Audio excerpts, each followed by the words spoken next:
2007, Covea a lancé un programme de modélisation des risques climatiques appelé Coventeo, développé par l'équipe Cat Modeling de Covea et notre partenaire Risk WeatherTech. Il permet d'apporter des solutions de maîtrise de risque à l'ensemble des directions du groupe, l'actuaire technique, la réassurance ou encore la direction indemnisation.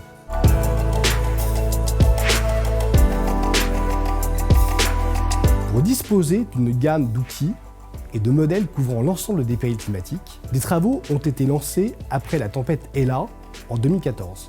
Ces solutions sont utilisées depuis plusieurs années pour mesurer nos expositions au risque de grêle et améliorer la gestion de crise, comme ce fut le cas en 2022 avec les épisodes exceptionnels que nous avons connus. L'objectif est pour nous d'être alertés en temps réel de chutes de grêle, localiser nos expositions, estimer la taille des grêlons et ainsi le nombre de dommages en auto et en habitation pour mobiliser les dispositifs d'urgence et venir efficacement en aide à nos assurés.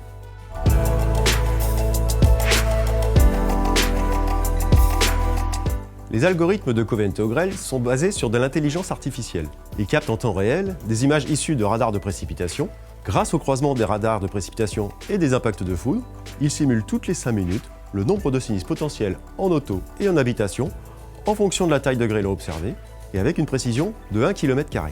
Quelques minutes après les chutes de grêle, le modèle estime le nombre de véhicules grêlés, d'habitations endommagées et leur localisation pour mettre en place le plus rapidement possible nos dispositifs de gestion des sinistres et activer nos partenaires sur le terrain.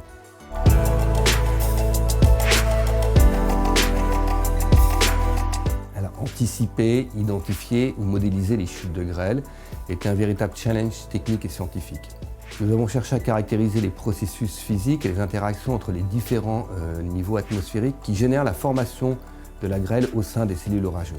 Pour ce faire, on a utilisé 40 ans de réanalyse horaire de l'état de l'atmosphère, depuis le sol jusqu'au sommet de la troposphère, et on a étudié un ensemble d'événements historiques comme Ella en 2014 ou Félix en 2009, et d'autres événements plus petits pour lesquels nous avons cherché à caractériser via des méthodes de deep learning et des méthodes de machine learning les différents paramètres atmosphériques les plus pertinents pour caractériser la production de grêle. À partir de cet ensemble de paramètres atmosphériques, nous avons construit un indice grêle qui a ensuite été déployé sur les modèles de prévision météorologique et sur les simulations climatiques du GIEC. Alors, cet indice grêle permet de prévoir l'occurrence d'une chute de grêle entre 24 et 48 heures avant l'événement, permet aussi la construction d'un catalogue d'événements probables, et enfin il permet de mesurer l'impact du changement climatique sur la sinistralité grêle.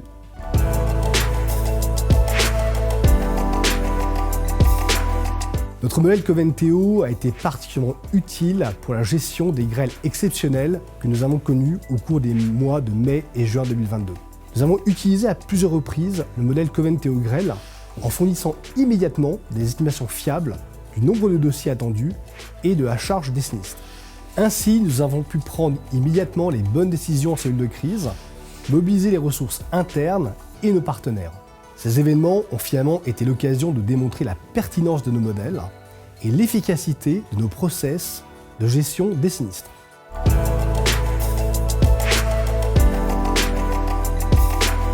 L'intérêt est clairement le gain de réactivité pour être au plus proche de nos assurés en leur apportant des solutions d'accompagnement. 12 plateformes de débosselage ont ainsi été immédiatement mises en place après chaque événement. Des dispositifs de bâchage et de couvreurs ont été également activés dans les zones sinistrées. Nous avons pu répondre présents dans les meilleures conditions pour nos assurés, mais aussi pour les équipes de gestion qui avaient à chaque fois de la visibilité sur chaque événement, et ainsi piloter au mieux les dispositifs de gestion de crise en interne.